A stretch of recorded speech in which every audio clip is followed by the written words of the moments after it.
अब देखो यार, ये बात तो हर किसी को मालूम है कि विलियम रीगल एडब्ल्यू को लीव करके डब्ल्यूडब्ल्यूई पर वापस जा चुके गए। बट गाइस, यहीं अब आर्न एंडरसन और उनके बेटे ब्रॉक एंडरसन के एडब्ल्यू को लीव करने को लेकर बैक स्टेज से बहुत ही बड़ी अपडेट आ रही है। एडब्ल्यू के इस हफ्ते के शानदार रैम्पेज के बाद रैम्पेज की व्यूवरशिप सामने आ चुकी है। सराया के एडब्ल्यू में हील टर्न करने को लेकर सराया ने बहुत ही बड़ी अपडेट दी है। कोटा इबुशी के एडब्ल्यू में पॉसिबल डेब्यू से पहले कोटा इबुशी ने उनके फ्यूचर प्लान रिवील कर दिए हैं। आंद्रादे एल इदोलो के एडब्ल्यू में रिटर्न होने को लेकर आंद्रादे एल इदोलो ने बड़ी अपडेट दी है। और गाइज, एडब्ल्यू के इस हफ्ते डार्क के टीवी टैपिंग के ऊपर केनी ओमेगा एडब्ल्यू डार्क पर उनकी वापसी कर चुके हैं। तो गाइज, चलिए बिना किसी देरी के शुरू करते हैं इस वीडियो को। और गाइज, सबसे पहले बात करते हैं एडब्ल्यू के रैम्पेज शो के व्यूवरशिप की। अगर बात करें यहाँ पर एडब्ल्यू के रैम्पेज के व्यूवरशिप की, तो गाइज अगर आप लोग को नहीं याद है तो गाइज मैं आप लोग को बता दूं, एडब्ल्यू के लास्ट वीक के रैम्पेज शो को अमेरिका में करीबन 4,21,000 व्यूवरशिप मिली थी, जो कि रैम्पेज की एवरेज व्यूवरशिप थी। बट गाइज, यहीं एडब्ल्यू के इस हफ्ते के शानदार रैम्पेज के बाद एडब्ल्यू के इस हफ्ते के रैम्पेज के व्यूवरशिप लास्ट वीक के मुकाबले बढ़ चुकी है। और गाइज, यहाँ पर अमेरिका में एडब्ल्यू के इस हफ्ते के रैम्पेज शो को करीबन 4,47,000 लोगों ने देखा है, जो कि लास्ट वीक के मुकाबले करीबन 25,000 ज्यादा है। और गाइज, यहाँ पर एडब्ल्यू के इस हफ्ते का रैम्पेज शो लास्ट वीक के मुकाबले व्यूवरशिप के मामले में बेटर रहा है। वेल गाइज, ये तो बात हुई एडब्ल्यू के रैम्पेज के व्यूवरशिप की। बट गाइज, चलिए अब आगे बढ़ते हैं और बात करते हैं एडब्ल्यू के one of the rising superstar Brock Anderson की। वेल गाइज, अगर आप लोग एडब्ल्यू कंपनी को हार्डकोर तरीके से फॉलो करते हो तो गाइज आप लोग को मालूम होगा WWE hall of famer earn Anderson और उनके बेटे ब्रॉक एंडरसन दोनों एडब्ल्यू में काम करते गए। और गाइज, यहाँ पर आर्न एंडरसन एडब्ल्यू के बैक स्टेज के ऊपर एडब्ल्यू कंपनी में विलियम रीगल के मुकाबले ही रोल प्ले करते गए।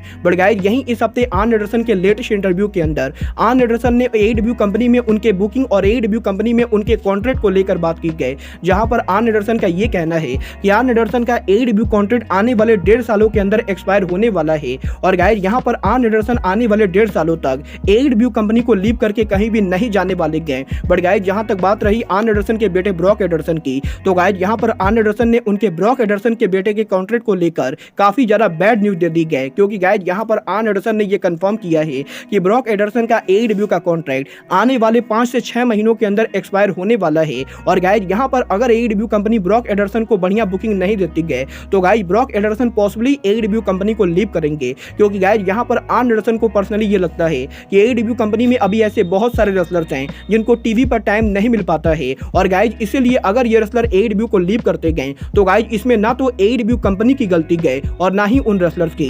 वेल गाइज, देखना बहुत ही दिलचस्प होगा कि ब्रॉक एंडरसन के एडब्ल्यू कॉन्ट्रैक्ट के एक्सपायर होने से पहले टोनी खान ब्रॉक एंडरसन को रीसाइन करते हैं या नहीं। बट गाइज, चलिए अब आगे बढ़ते हैं और बात करते हैं एडब्ल्यू सुपरस्टार आंद्रादे एल इदोलो की।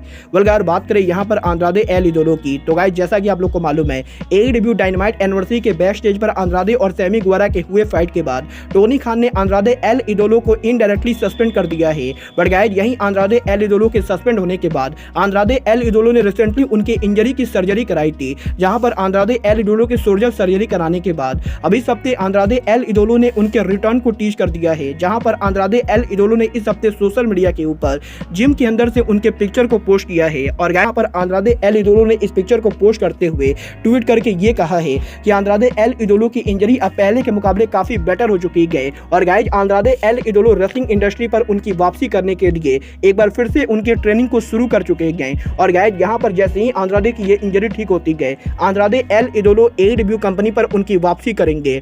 वेल गाइज, यहाँ पर देखना बहुत ही दिलचस्प होगा कि टोनी खान आंद्रादे एल इदोलो को एडब्ल्यू कंपनी पर वापस कब लाते गए। बट गाइज, चलिए अब आगे बढ़ते हैं और बात करते हैं एडब्ल्यू सुपरस्टार सराया की। वेल गाइज, जैसा कि आप लोग को मालूम है एडब्ल्यू में सराया के डेब्यू करने के बाद सराया एडब्ल्यू के अंदर करंटली बेबी फेस रेसलर के तौर पर काम कर रही गए। बट गाइज, यहीं इस हफ्ते सराया ने उनके लेटेस्ट इंटरव्यू के अंदर एडब्ल्यू कंपनी में उनके हील टर्न को लेकर बात की गई, जहां पर सराया ने इस चीज को कंफर्म किया है कि सराया डेफिनेटली एडब्ल्यू कंपनी के अंदर बेबी फेस से ज्यादा हील रेसलर बनना पसंद करेंगी। और गाइज, यहाँ पर सराया का ये कहना है कि आज के टाइम पर रेसलिंग इंडस्ट्री के अंदर हील रेसलर बनना बेबी फेस रेसलर से बनने से ज्यादा आसान होता है, क्योंकि गाइज यहाँ पर रेसलिंग इंडस्ट्री के अंदर बेबी फेस रेसलर्स को क्राउड का उतना सपोर्ट नहीं मिलता है। और गाइज, यहाँ पर काफी बार रेसलर्स के बढ़िया बेबी फेस होने के बाद भी क्राउड उन रेसलर्स को उस तरीके से सपोर्ट नहीं करती गए। बट गाइज, यहाँ पर रेसलिंग इंडस्ट्री में हील रेसलर बनना बेबी फेस रेसलर बनने के मुकाबले काफी ईजी होता है। और गाइज, यहाँ पर अगर एडब्ल्यू कंपनी सराया को चांस देती गई तो गाइज डेफिनेटली सराया सराया AEW के अंदर उनका हील टर्न करना चाहेंगे। और गाइस यहाँ पर ये सराया का पर्सनली मानना है कि सराया AEW कंपनी के अंदर बेबी फेस रेसलर के मुकाबले हील रेसलर के तौर पर ज्यादा बेटर काम करेंगे। वेल गाइस यहाँ पर मैं सराया से पूरी तरह से एग्री करता हूँ और गाइस यहाँ पर मुझे भी पर्सनली यही लगता है कि सराया AEW के अंदर हील रेसलर के तौर पर ज्यादा बेटर काम करेंगे। बट गाइस चलिए अब आगे बढ़ते हैं और बात करते हैं AEW के EVP केनी ओमेगा की।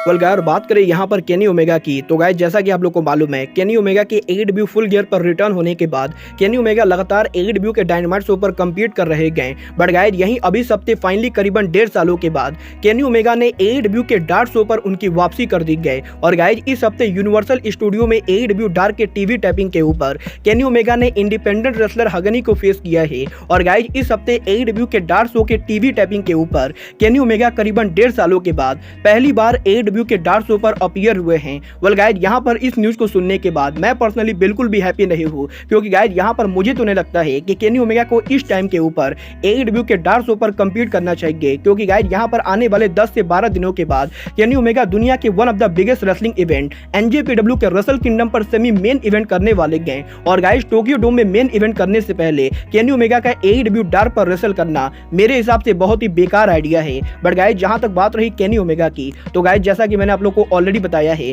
केनी ओमेगा के former tag team partner Kota Ibushi के NJPW कॉन्ट्रैक्ट के एक्सपायर होने के बाद कोटा इबुशी को AEW और दूसरे कंपनी से ऑलरेडी कॉन्ट्रैक्ट ऑफर मिल चुका है। और गाइस यहां पर इस चीज के 95% चांसेस हैं कि कोटा इबुशी AEW कंपनी को ज्वाइन करेंगे, क्योंकि गाइस यहां पर केनी ओमेगा AEW के अंदर काम करते गए। बट गाइस यहीं इस हफ्ते कोटा इबुशी के लेटेस्ट इंटरव्यू के अंदर कोटा इबुशी ने रेसलिंग इंडस्ट्री में उनके फ्यूचर को लेकर बात की गई, जहां पर कोटा इबुशी का यह कहना है कि कोटा इबुशी को बहुत सारे कंपनी की तरफ से ऑलरेडी कॉन्ट्रैक्ट ऑफर आ चुका है। और गाइस दुनिया की some of the biggest wrestling company Kota Ibushi को ज्यादा से ज्यादा पैसे देकर साइन करना चाहते गए। बट गाइस यहां पर कोटा इबुशी पर्सनली उनकी खुद की रेसलिंग कंपनी शुरू करना चाहते गए। और गाइस यहां पर इतने साल रेसलिंग इंडस्ट्री में काम करने के बाद अब कोटा इबुशी नए और यंग रेसलर्स को मौका देना चाहते गए। और गाइस यहां पर इबुशी का यह कहना है कि कोटा इबुशी पॉसिबली 2023 के अंदर जापान के अंदर उनकी खुद की रेसलिंग कंपनी शुरू करेंगे। और गाइस यहां पर इबुशी के इस कंपनी के अंदर कोटा इबुशी जापान के सम ऑफ द राइजिंग सुपरस्टार को साइन करेंगे।